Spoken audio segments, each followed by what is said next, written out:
Hey, welcome back. Welcome back. Today I want to talk about movies. And one of the movies I just watched was this one, Wish. 7 days. I got the 7 day loan from the library. And it's actually in Queens, yeah. So I got Wish movie from the library, and it was pretty good. I liked it. I had looked up about Wish because I wanted to know what was it about. And what I heard was that there are a lot of references to other Disney movies. There are a lot of references and little winks and little hints of other things. And one of the biggest hints of all was that this main character, is actually the origin for the fairy godmother in Cinderella. Who knew? I was like, oh, it all makes sense. It all makes sense. And I was like, I want to see her origin story. I want to see how she came about. So this movie starts off with this woman being very excited about this man who takes people's wishes and saves them for them so that one day he can grant them. So basically they're passively giving away their power to a guy who says he can give them everything they want if he would just take their dreams from them and he would give it to them later on. Everything is indefinitely. One day she goes to be an apprentice she goes for an interview to become his apprentice and then learns that his strategy is to just take everyone's wishes and keep them.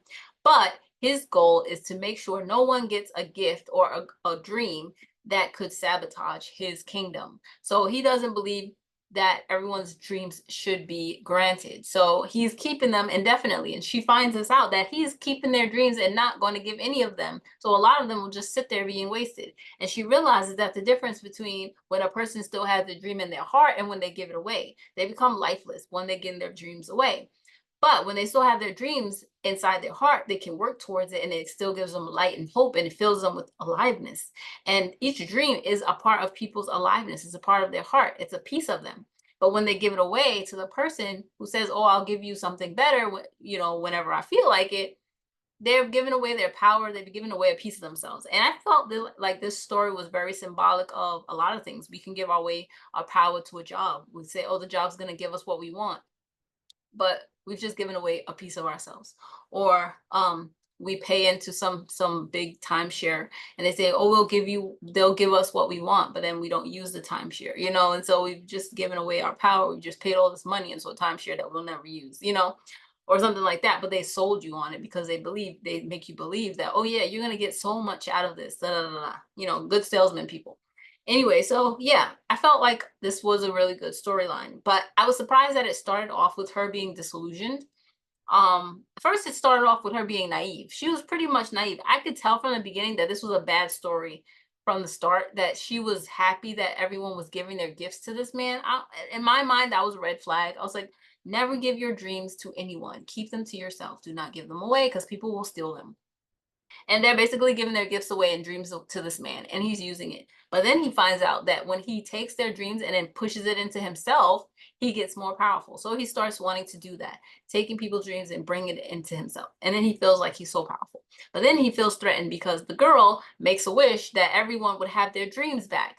And then her dream starts to come true because a wish comes down, a star comes down and tells her that she should give everyone their dreams back and he's going to help her. So she has this magical star with her and they go and try to rescue everyone's dreams that are in these little bubbles. And so they have to go get them and get the bubbles to escape from the man's, you know, he's captured all the dreams in this one room. And so they have to get them out. And so, of course, he threatens her and says, whoever helps this person is going to be, you're not ever going to get your dreams, but whoever helps me is going to get their dream. And so one person tells on her and says, she's the one that's taking everyone's dreams. And um, so then, um, he becomes a knight and helps, and he has to capture her to get her back so that they can, overpower her or whatever. So she has a plan and she gets her friends to help her. So her friends help her make the dreams get out of this man's house so they can go back to the people they belong to. And so that, works for a little while until she realizes that the guy is still in the house while they're trying to get the dreams to leave the house. So, um, of course, he's all powerful. I can't has that big moment where everything seems to be going really, really bad. It's that big moment where kind of reminds me of Aladdin, where in the Sultan, what was it, the Sultan? The Sultan, he becomes really big and powerful and everything, and he's about to take over the world. And that's kind of like this part where he gets really big and powerful and starts to take over the world because he captures the star, the big powerful star that was helping the girl, the main character, to get the dreams back to the people. But he captures the star, he gets it into his staff, and now he's all powerful and everything. And he's trying to finally kill everybody's dreams, everybody's hopes and dreams. And so he's trying to bring hopelessness to the world and make everybody feel hopeless. I thought this was so interesting. And kind of like they personified the fact that someone would try to make people hopeless, which I found to be very interesting. So he's trying to oppress them. So he oppresses them and traps them and ties them down. And I found that very interesting. And then, but there was a caveat because there was a scene in the beginning of the movie where the girl, when she made a wish on a star and the star came down, the star taught her that everyone is a star. And it's not just the stars in the sky, but everyone is a star and you're meant to shine. And that was the key that unlocked her ability to defeat the bad king, because he started playing with bad magic, and they said once you play with bad magic, you're bad forever. So they had to defeat this guy. So how did they defeat him? They realized that their magic was inside of them. And he was like, well, I'm going to cover up the stars so no one ever makes a dream on a wish again. So he covers up the sky, and everyone's like, oh, we can't get out of here. What are we going to do? But then the girl remembers. And I remembered it too at this moment because the song started playing. We're all stars, because that's what they were singing in the beginning. We're all stars. You don't have to look up in the sky because you can look right next to you and see a star.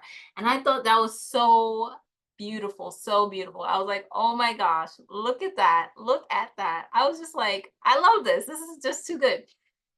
And I was like, yeah, we all are stars. Look at each other. We can look at each other and feel inspiration, feel inspired to dream big dreams, you know? And so that's how she won. So she started to sing, and then the people started to sing, and then their light inside of themselves started to rise up, and it started to connect, and they started to feel inspired by each other and felt powerful again because their light was already in them. They just didn't know it, and they had to see it to believe it. And then it just started, everyone's heart started to brighten, and everyone started having this light shining inside of their chest. And then all the power of evil started to break, and it broke. Boom. And then the star came out of the staff, and he got free, and then the evil was broken. And I was like, yes. And I was so excited. I was like, yes, this is awesome. So everyone got their power back, and all the dreams got to escape from his house and go back to the rightful owners. And that's where everyone got their dream back, and everyone got to work on their dreams, because when they gave it away, they never worked on it. But when they got it back in their heart, they could at least attempt to dream and to work on the dream. And the working on the dream is what gives them purpose, because without the purpose, they're lifeless. And that was the key. And I love that. I love the personification of purpose and dreams in this movie. It was just beautiful. And I was like, this is a deep movie. And just the fact that that song was that you all are stars and you don't have to look far. You don't even have to look up to the sky to know to get your dream. You could just look inside yourself. I thought that was beautiful. I was just like, this is just such a heartwarming movie. And then at the end of the movie, they played all the different types of Disney movies. And I just like, oh my gosh. And then the other part was where the star gave her a little magical staff at the end. This was her magic wand. And this was the beginning of this was the beginning of her journey to being the fairy godmother, and she had the outfit and everything. Because if you look at Cinderella, the fairy godmother had a purple, like a big purple cape and gown kind of thing. And it was the same exact one that the girl has in this movie. And this is where she grew up. This is her life. This is her story. And I was like, oh, I love the way they went back and they showed it. And then the mirror, he was actually the king becomes the guy inside the mirror in let's say, what was it?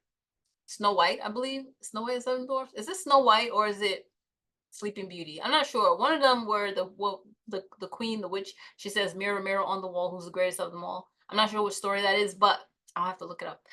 But the guy in the mirror is actually the king. That's where he started from. This was his origin story. He got stuck into the mirror. So after everything happened and everyone got their dreams back and evil was broken, he got pushed into the mirror as his punishment. He got stuck there for all of eternity. I was like, yes, this is beautiful. It was gorgeous. I loved it.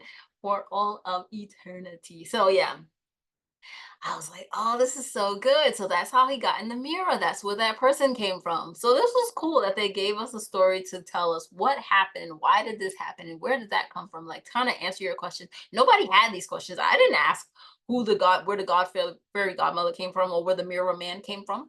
I never asked it, but they gave us an origin story, and that's what I was interested in. I was like, oh, this is cool. But what I liked also about the movie, that it felt like what's the word, a Broadway show, because there was a lot of theatrical musical numbers. There was a lot of musical numbers with multiple voices, and the animals were singing, the people were singing, and usually it's only like just one character singing, but they've had a lot of group songs in this movie. There's a lot of group songs, a lot of group singing, which I found to be very interesting.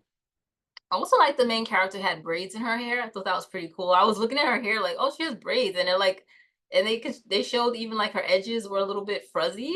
It was like interesting. Yeah, I was like, oh, this girl has braids in her hair, very long, nice full braids. So I was like, oh, this is cool that they gave her braids.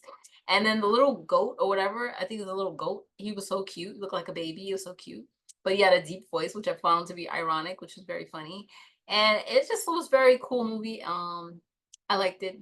Even as an adult, I get it. I get the story behind it. I get that part, and I just found it very interesting that they started off with this people giving away their dreams. They just started with the bad part. Like, these people are giving away their dreams. They think it's a good thing, but it's not. It's actually a bad thing. And they need to keep it inside of themselves and work on their dreams in order for them to feel life and purpose. And I thought that was pretty cool. So yeah, that's my review of Wish from Disney. Disney did a good job. I liked it. I don't know if people were saying they didn't like it or something. I don't know, but I like that they gave like homage to all the different Disney movies and where the idea of when you wish upon a star. I like that they talked about wishing on stars and stuff. I thought that was pretty cool. And I just like that they had a lot of singing numbers. I feel like they could redo this and make it a Broadway show. Like, they could take it to Broadway, like how they did with Aladdin. Aladdin has a couple of group songs in it, so I'm sure that's how they got to be able to do the group singing on theater. But they definitely, I believe they could turn this Wish movie into a theatrical thing. They could definitely take it to Broadway. Because the songs are at that caliber. The way they did the music is more theatrical than anything. Like, I felt like it was different for a cartoon movie, because usually cartoons don't have theatrical music like that. And I felt like they did a lot of theatrical Broadway number kind of music scenes. And I feel like it deserves to be on a stage somewhere. I feel like it would give actresses or dancers the opportunity to perform this. And I feel like it would be fun to perform because the music is really good in this movie. And I just want to say that. So yeah, it was really good. So that's my review. So good, so good. I loved it. Wish, yes. Wish on a star, wish on a star, wish on a star. So yeah, there you go.